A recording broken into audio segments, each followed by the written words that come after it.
So hello there, welcome to lesson 2. We are looking at the label command and we're going to be labeling two things. The entire data, and what I mean by that is the combination. You can call it the spreadsheet of the entities and the attributes, the rows and the columns. The entire data, what is it about? And then we're going to be looking at the variables, which we talk about, which we call the attributes. So let's just establish a few facts here before we really dive straight into Stata. So the first fact I want us to think about is that the label data command allows you to label the entire data set. Now, in your journey in data science or managing data with Stata, you're going to be encountering various data sets. And it's best practice that you label it. It gives a sort of description. So if the data is about farmers, about students, about tickets, about visits to a hospital, you need to have some form of description that helps anybody who takes your data to understand what data is all about. Now, many data sets are passing around the internet and everywhere without this basic information. So once I load the data set, it gives me some description that can help me give me insight into what the entire data set is about. It could be census for a particular year, and we're going to show that, where it is being labeled. Okay, so it has a syntax. Like I told you, all commands have a syntax, and the syntax is very straightforward. Label, data, and string. String being what you want to call your entire data set, the one you loaded into Stata. So we have examples here. You can label data. You will say school fees. I said school fees. Pardon me. School census data 1978. That's data. Farmer databases. That's data. Match volume of transactions. That's data. So just imagine what the data you're loading is about and then keep it to 80 characters. This you could just rewind a bit to see it has a limit of 80 characters in its data. So that is exactly what it does. Okay, so let's move on to the next concept, which is labeling variables. So basically, this allows you to label variables to tell us what each variable is about height, weight, cost, expenses, income, what is this attribute? And you give us details, and you are asked to do it in 80 characters. So similarly, just like label data, the syntax is label variable and then the string. Now I made it red to let you know that you are using strings to label. And I mentioned when you use strings or code strings, they have to be in inverted uh, commas. So look at this, label variable height of respondent, label variable weight of dog, label variable name of country. So the syntax basically is about the label and then the variable name and then the syntax that you are going to use. So basically, that is how you label data and how you label the variable. Difference is just that in data, it doesn't have a name. So just a label data and give it a name. But label variable, you observe that I highlighted them in blue. You mention the variable name that it has and then you give it a label. That means a variable has two ways of being identified. It has a name and that name comes from the source of import, whether you imported it from Excel or you imported it from what's the word? From CSV or from Stata. There is a variable name. Stata always assigns them a variable name. But your goal now is to make sure that it has a meaningful description. And that's basically what we want to do. So we'll go into the practical session and look at what we just mentioned. Label data, label variable, build it slowly, and then we move. Once you understand these fundamentals, I can assure you, you will not have any difficulty when you begin to face challenges in the future. So just stay with me. We're almost there. We're going to get it right. And we're building a foundation for a great and wonderful, stress-free data career with Stata. Thank you. And I'll see you in the practical session shortly. Okay, hi there. Welcome to lesson 2 practical session. I have split my screen between the main window and the do file window. So I will pick a popular data set that we have always been using. So I'm going to pick CSUs.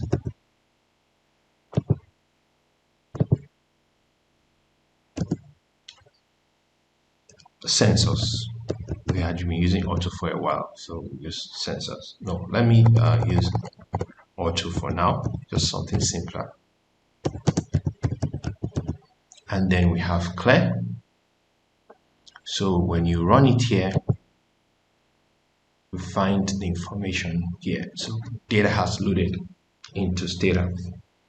So the first thing you'll find here is it says 1978 automobile data. That is a sign that this data has already been labeled. The data has already been labeled.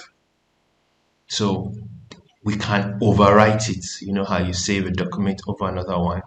So we're going to call it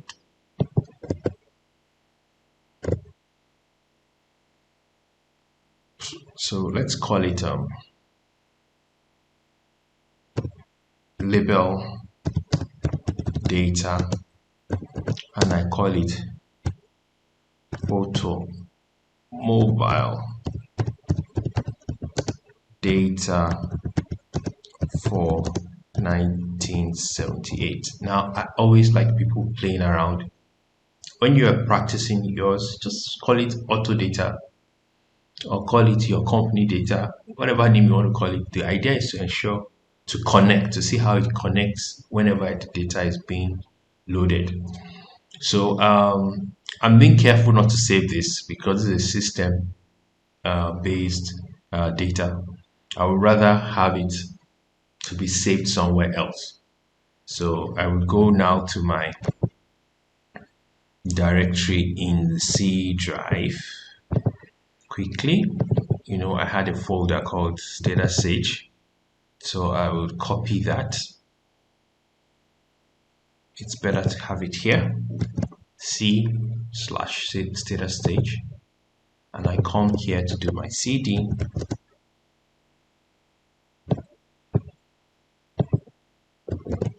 So what I'm saying is I'm now focusing all the attention of Stata on this particular folder. So I will save auto replace, meaning that if there is an auto there before file, which is there, you replace it and you can find it here already. There's some auto file here already. And check the date, it's 21st of May. So we're going to overwrite that. That's what we're being, and that's what the replace does. It overwrites a file if it is there before. And then we will need to see again. So I'm taking all these 4 steps. We'll go through them shortly again. I will use auto replace. So it will go back into this same folder I listed in line 5 and look for the file. Now the idea is this focus here, this 1978. I have moved things around. So I would label the data first. That's one step I have taken. The second step will be to change the directory. And once I change the directory, you can see C here, C/ backward slash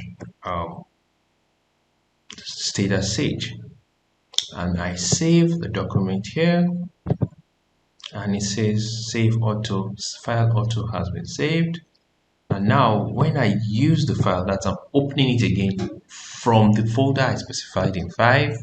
If I also go to the folder here, I see it has changed. So I'm going to use now the options to use with use is not auto, it is clear. So I use clear and I run this last line. Now do you see automobile data for 1978? So I took a copy of CSUS, the auto file, gave it a label in line 3, changed directory because I didn't want to alter the default file that came with Stata installation. I mentioned that in module 2. And that's it. We have it now all changed. In the next module, we'll talk about how to identify if this is there. They're just basic ways to do that, but just want to find out if the data is labeled. So that is how you label data. But we could also label variables, and that's what we did some minutes ago in the theory. Now, these are all our variables. All of them can be labeled. Now, when you say make, all it's written here is make and model. So you can do an overwrite. We just did that. So we just did that in line 3 for the data. Now we want to do it for make. Now we looked at this label, make and model. Maybe we needed something that was more in context. So what about make and model of automobile? So I say label variable make,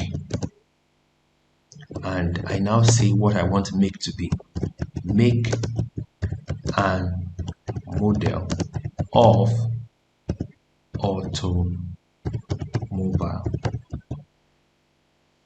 So all that this does is to change this. Now we only had make and model, but it's going to add 2 more words of automobile. Now when I select that line and I run it, I'm sure you see, let me drag that screen so you can see of automobile. So I would like you to pause this video and try to change price to price of automobile, mileage to mileage attained, or just to whatever you want to call it. The whole idea is to just show you how variables are labeled. So the same thing happens if you want to remove a label from a variable, which I really doubt you will need to do because now you are going against the grain. I will do this. So let's go back to the make variable. So label variable make, and then you put an empty string. So you're saying label it nothing. And when we come back to make here, the entire thing will disappear. So I run it, execute. So you see it's all blank. If I go back here, select this line, I can return it back to what it was just some few seconds or minutes ago. So basically that is how label data works and variable data works. So I hope this is very, very, very clear. So I will see you in lesson 3, where we would look at label definition and values. So quite an interesting lesson ahead of us. See you in the next lesson. Bye.